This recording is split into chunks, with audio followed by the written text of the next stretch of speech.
everyone. Thanks for joining us here on GoLocal Live, the Navigate and Credit Union Broadcast Center. I'm Molly O'Brien, and Ryan Loiselle joins us here on GoLocal Live. He's a licensed independent clinical social worker, and he's the program director with Friends Way. How you doing, Ryan? Great, Molly. Thank you. Thank you so much for joining us today. So, the holidays are a very exciting time. It's a wonderful time.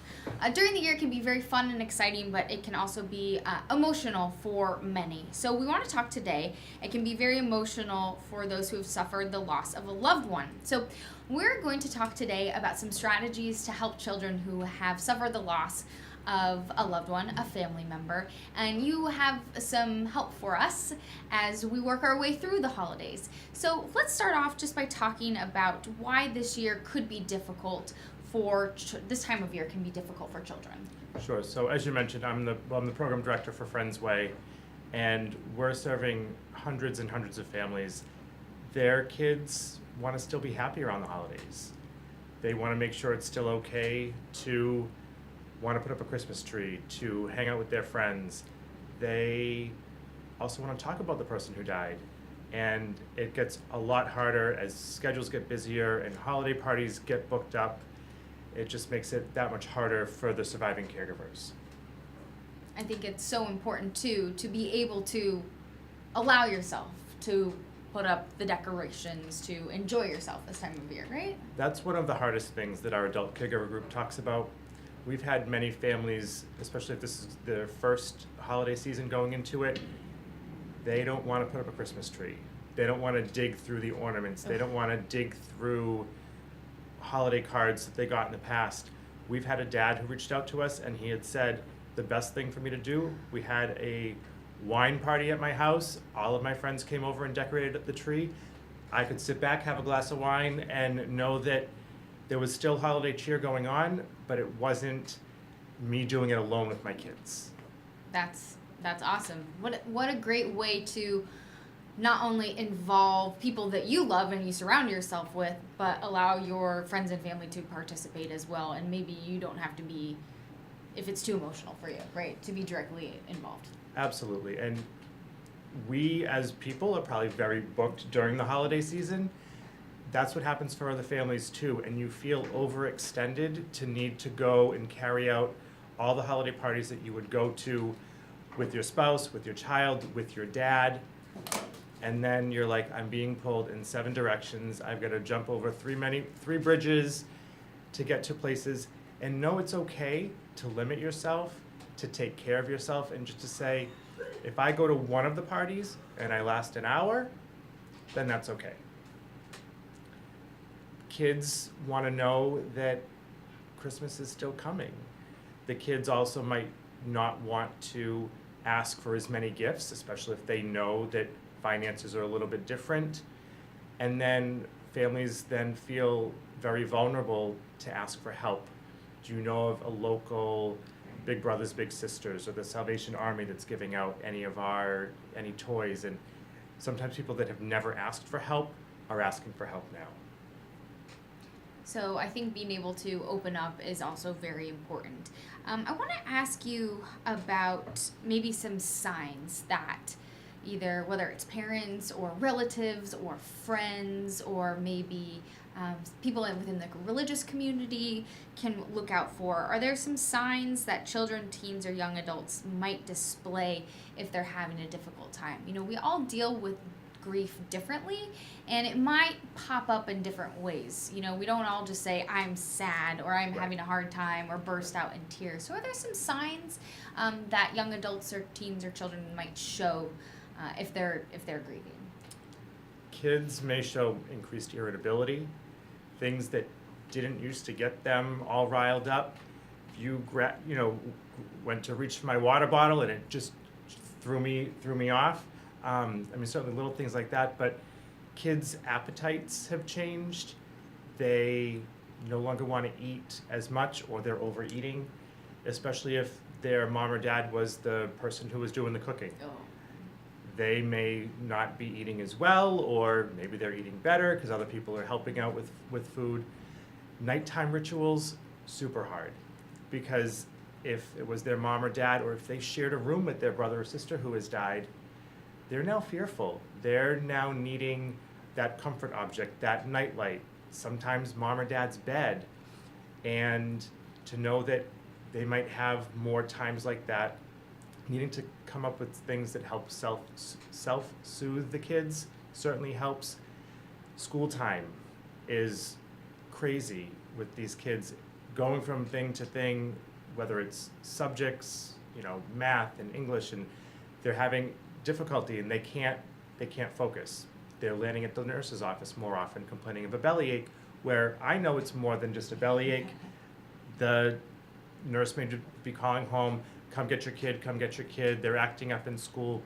But they need to have a safe person at school. They need to have a teacher, the gym teacher, guidance counselor, social worker, just to know that if you want to talk about it, it's okay. Had a principal reach out to me yesterday. They're anticipating the year anniversary for a student next week.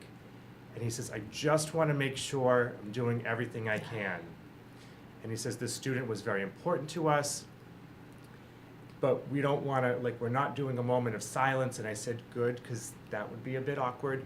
He said, but we're just going to have people available, the counselors available, if any of the kids who are really close to her want to talk, because we want to honor that special anniversary. And I said, you're doing everything you can. I don't think you need to do much more. He says, I would have you certainly let the family know that you're planning on doing something, because anytime the schools want to do something without consulting the parents and families, it cannot end well if they want to get a bench for the child who died and the family says, well, the bench is not going to bring my son or daughter back, I don't want the bench. So if you're a school person listening to this, please involve the family, ask them what they do want to do to honor the child, and make sure you're doing the same thing for each kid, for each teacher that may have died, regardless of the cause of death, because sometimes if it's a death by suicide, schools may shy away from that, not wanting to bring attention towards it, but bringing up mental health topics is very important. Let's stick with the topic at school. This year has been particularly troubling. I think any time that maybe a young person died, kids are dealing with grief right now, and it seems like maybe we're just hearing about it more. I don't know. Right. You've been dealing with this for a long time. This has been Right. your line of work for a long time, so you know about it. But as we head into the holidays, there's an opportunity that children and young adults might be grieving the loss of a friend. They might be thinking, well, I'm not going over to so-and-so's house for their holiday party, or we're not Right. going caroling, or we're not doing whatever tradition that they might have. If you're a parent, you're a friend, or if you're a member of a community that might be grieving the loss of a young person, or a school community that might be dealing with the loss of a young person, either this year, last year, 5 years ago, it can be difficult. You just mentioned some strategies there, but if this is maybe the first time that a community is dealing with this, what's some advice that you have for them? So don't be afraid to say the name of the person who died, especially for the parents. There's a quote, I'm not going to quote it exactly, but basically to say, if you're not saying their name, you're basically saying they didn't live. So it's okay for the people to say, wow, Amanda would have been, 15, and we're thinking of her.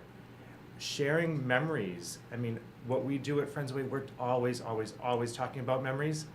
And these kids, especially how young they are, they're starting to forget them. They're forgetting the person who died. So one of our ideas that we're going to actually do next week, we have a kind of conversation jar. We're coming up with a list of questions that our kids and teens and adults might be curious about. Decorated into a mason jar. I go through hundreds of mason jars a year. And at the dinner table, this could be any Sunday dinner, Thursday dinner, but certainly on a holiday dinner.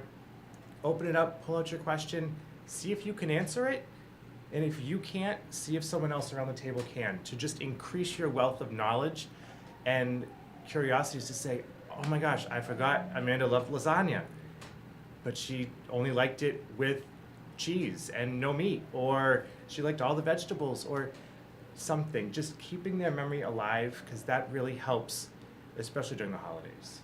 I actually love that idea. I think that's a great activity. Do you have maybe one or two other activities that would be good for young people and for families if they are working their way through the holidays and dealing with grief? One of the families I worked with years ago with hospice, their child had died and it was approaching the holidays. And mom said, I don't want to decorate a tree. So what they had done was they got a smaller tree to decorate, and this child who died, her favorite color was purple. And they encouraged everybody to bring a purple ornament or make a purple ornament just to have that tree set up in her daughter's honor and memory. And I haven't seen them in years. It's been a job since I've had, but I'm sure that they still must take that out and know that even if they didn't want to put up the big tree and the lights and the Santa pictures and everything, this was something that they could do, and everybody adding to that. And then there's a story behind that, and then that story will stick and they'll be able to tell that for years. For other kids, candle lighting is really important. So we've got, the cylinder candles. We're having parents email me the photos of the person who died, as well as, happy times with the kids. And they'll be able to place that around it, and then they can use that as their centerpiece, again, for any meal, but it could be, for Christmas or for the Hanukkah dinner, or, lighting it for the New Year to think of, different hopes that they have, for themselves as a family. I think these are all wonderful strategies. You sent me a link for this toolkit on helping children dealing with grief help work their way through their grief, especially during this time of year. I think this toolkit is helpful for anyone. It doesn't matter their age, right? Absolutely. I don't think it really matters. It's helpful for the adults. So we're part of the National Alliance for Grieving Children. So they sent out the toolkit. I email blasted it to our volunteers, to our families, knowing that I was coming on to you. I said, here's additional stuff for you, for anybody. Doing the smallest act of remembrance of any age is great. I definitely agree with you. So I'll put a link to that on our website. That's okay? Yes, absolutely. Okay, I'm happy to share that with anyone that's watching. So I'll put that on a link with our interview. It's always a pleasure to speak with you, Ryan, and you do such